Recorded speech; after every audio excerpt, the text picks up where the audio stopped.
Good morning, students. Now we are doing chapter number 3, data handling.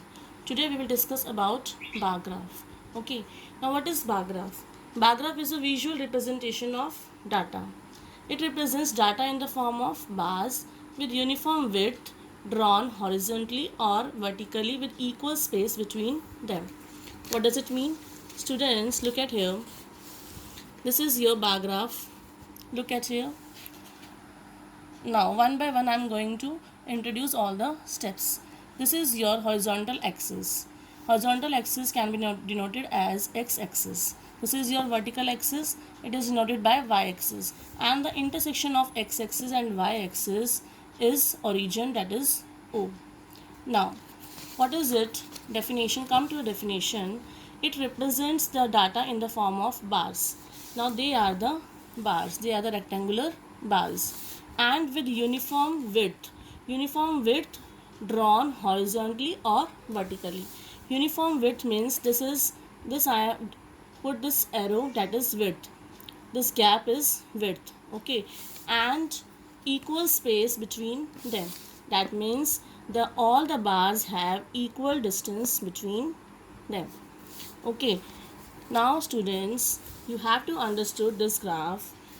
Now for making this bar graph, we have to first of all put a title of the graph. First thing. Second thing, you have to choose an appropriate scale. Okay, then labeling of the x-axis and y-axis.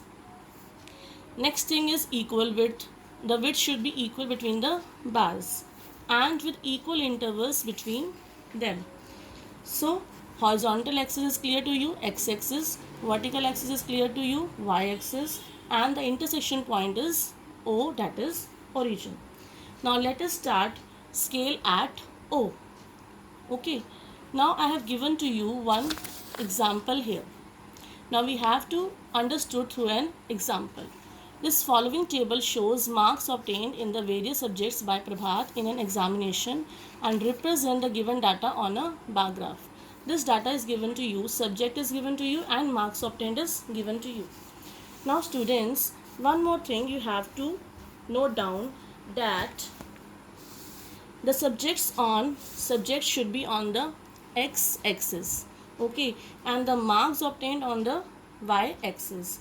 Students, why marks on the y-axis? Because this height of the bar represent the frequency and the frequency are in number.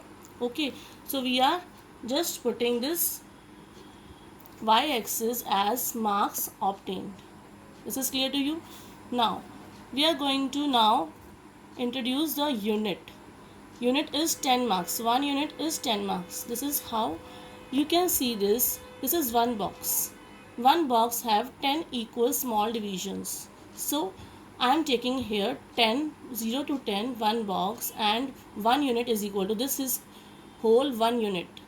That means this one is one small division in 1 mark, second small division is 2 marks, and like this is 10 marks. And this is middle value is 5 marks. Okay, now 10 to 20 middle one is 15. Similarly 20 to 30 middle one is 25, like and so on. Now we have started this scale at O, and the greatest value in this is 55. That means our scale goes up to 60. Okay, one more extra I have introduced here, 70.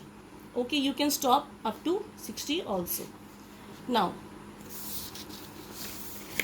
this is general science. What is general science? Is 45. So we are putting this 45. How we are putting this 40 and 50? The middle value is 45. So I am just putting this, and this is 45. Now we are making this bar. Similarly in English 25, and this 25 is between 20 and 30. This middle value is 25. So when I am just putting this, and we are just making this bar graph corresponding to the 25. This mass number is 55. This is 50 and 60. Between 50 and 60, this middle value is 55. Now corresponding to this, we have to make this graph, and the height will goes to 55. Next is 50. 50 is clear, Hindi 50. Now corresponding to 50, you have to make Hindi marks and make a graph, make a bar. Now social science is 35, that is lies between 30 and 40. So the middle value is 35. So you have to draw a line here and then you have to draw this bar graph. Now you have to just notice down one thing, that the space should be equal. You have to draw only this much spaces, this one box, this one unit, you have to draw a bar in this and leave one box here. Okay, if you are not leaving one boxes here, your bar graph will be wrong. Okay.